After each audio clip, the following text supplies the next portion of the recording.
Vážení přátelé, mám pro vás první video čarování Petra Stupky. A protože jsou Vánoce za dveřmi, tak upleteme Vánočku. Ano, pokud se budete ještě příští 3-4 minutky dívat na toto video, věřím, že pochopíte, jak se plete Vánočka ze 6 pramenů a případně, když to pak 2x, 3x zkusíte, tak se vám na Vánoce určitě povede. Podívejte se, je to velmi jednoduché.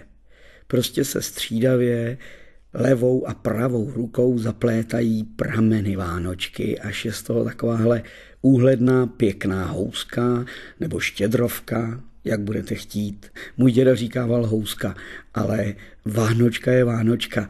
A vidíte, že to není nic složitého upléct takovouhle krásnou Vánočku, která perfektně sedí na pekáči nebo na plechu a když se povede dobře upéct, tak je to radost.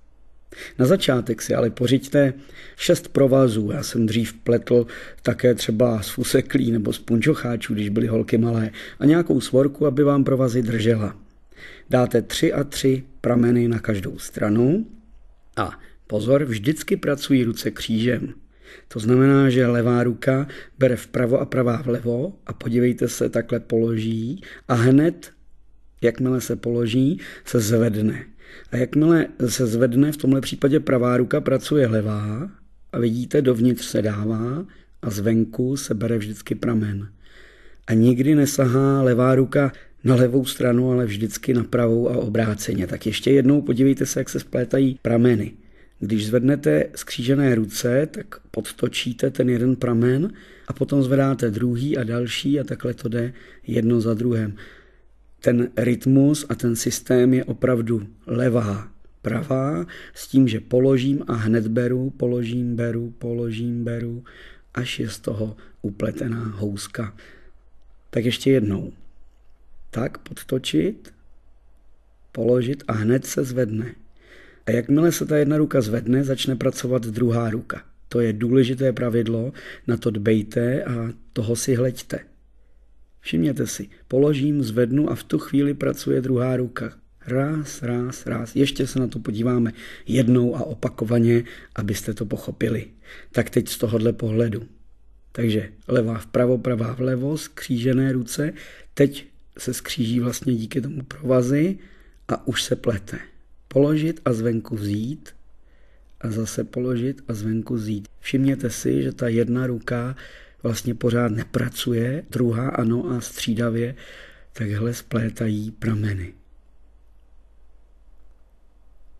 Myslím si, že z toho, co jste teď viděli, to asi chápete. Tak ještě jednou některé důležité věci. Takhle se zapletou pod sebe a vlastně se překrucují ty prameny.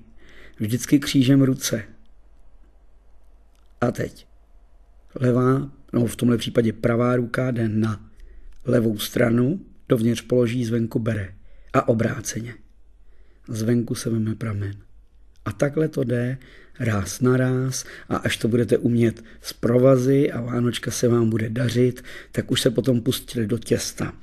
Ty prameny trošičku víc rozkročte, tak aby se vám Vánočka pěkně zaplétala pravidelně. Ono se s těstem pracuje, řekl bych, daleko lépe než s těmi cvičnými provazy, ale to je tak ideální.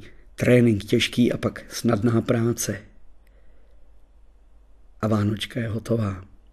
Takže věřím, že se vám určitě při troše zkoušení a píle podaří upléct takováhle hezká Vánočka. A že také díky ní budete mít o trošku radostnější Vánoce. A ať jsou nadcházející svátky plné klidu, radosti a sladce stříbřitého záření. Hezké svátky.